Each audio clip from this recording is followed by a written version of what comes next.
Greetings, Guardians.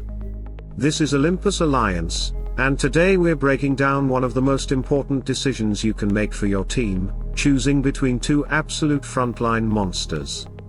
On one side, Electra, the queen of magical amplification, and the undisputed ruler of battlefield health manipulation.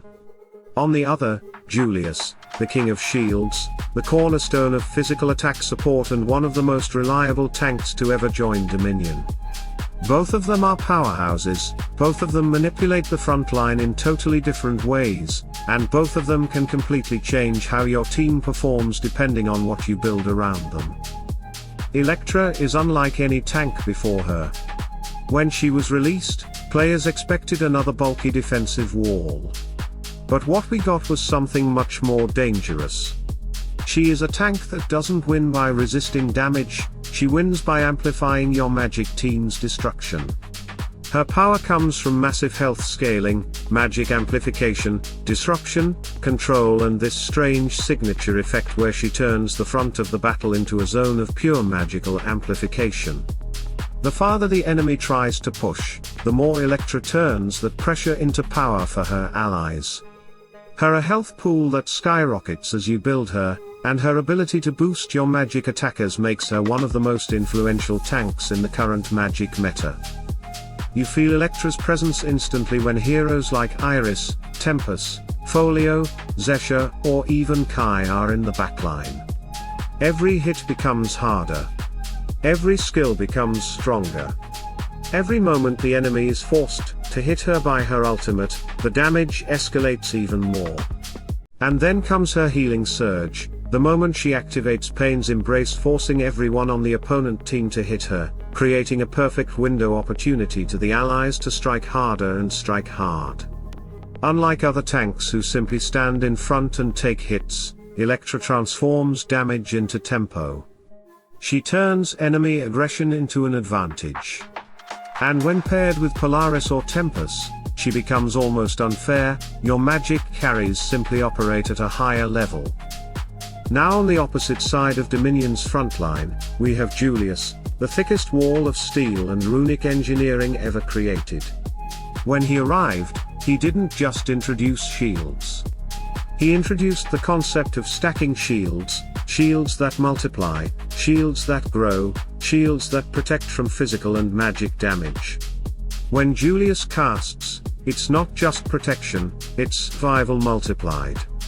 Your entire team becomes harder to kill, and every second those shields stay up, your damage dealers gain more time to strike. Julius is unique as a tank because he doesn't only defend, he also increases your physical attacker's output. Every physical hero behind Julius becomes faster, safer, and more lethal. He naturally pairs with heroes like, well, everything. His shield line gives the team a window they need to activate, while his armor and energy control ensures the opponent cannot retaliate in time. Teams like Julius, Isaac, Sebastian and Polaris became iconic because of how reliably Julius sets the tempo and absorbs total chaos without breaking, and the number of buffs and debuffs are enormous. There is an elegance in Julius' design that makes him one of the most important tanks of his generation. He protects against everything, Julius counters damage itself. And because of this, he fits into almost any team without forcing you into one strict strategy. He buys time. And time wins battles. Electra, on the other hand, does not buy time, she creates opportunity. She accelerates magic-based teams to the point where any enemy who cannot handle the burst simply melts. When she is paired with Iris, the battle turns into a dance of amplified ticks, dot, burst and control. With Somna, sleep becomes a deadly cycle, every sleep deeper than the last, every control effect stronger. With Folio, her amplification pushes every ink wave into a near-guaranteed deletion of the front line. And with Tempest, control meets amplification in a way that feels almost illegal. Electra's second talent, the health scaling, makes her a tank that doesn't just stand and block, but actually evolves during combat. Against sustained physical attacks she becomes harder and harder to remove, and against magic she absorbs enough damage to survive while amplifying your team's own burst. Julius shines in the opposite situations.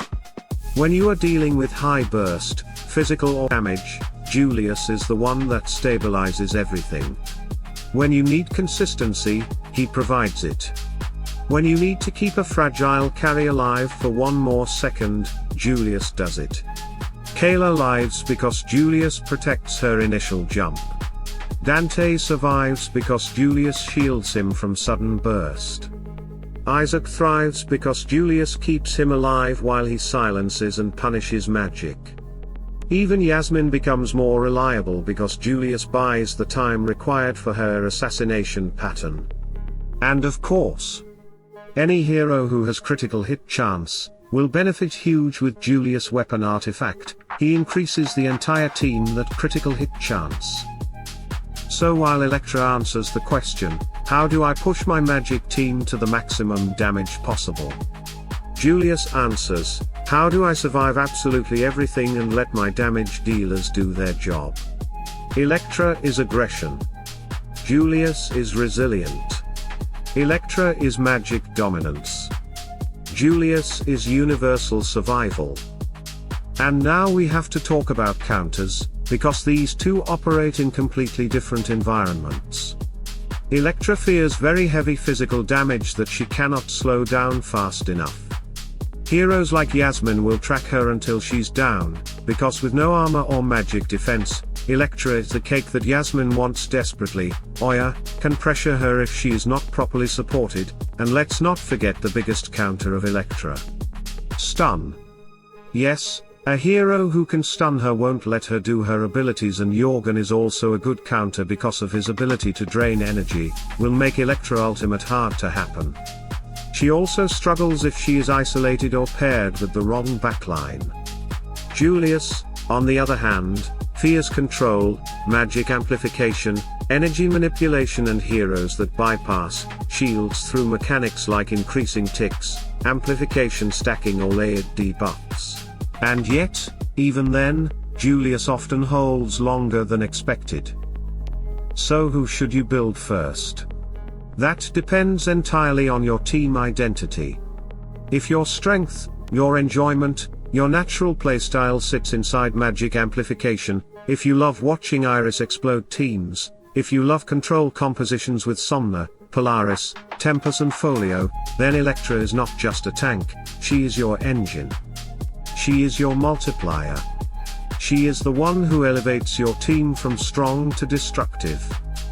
But if you are building physical, or looking for the safest, most stable universal tank in the game, then Julius is your king. He protects every style, every lineup, every damage dealer. He is not flashy. He is not explosive. But he is absolutely one of the most important tanks in Hero Wars Alliance, and he will never let your frontline collapse first. So Guardians, the question returns to you.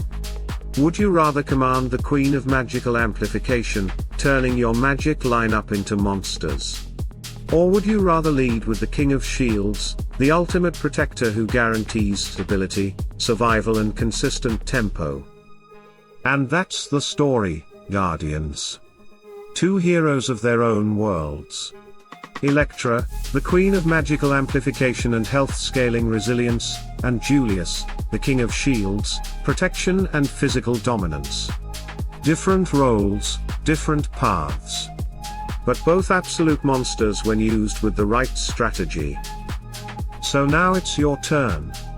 Which one fits your journey? Which one will shape your future teams? Tell us in the comments, we always read everything you write. And if you want more deep dives, more matchups, more discoveries that push your account forward, stay right here with us. Stay tuned, stay sharp. And as always, salute and friendship.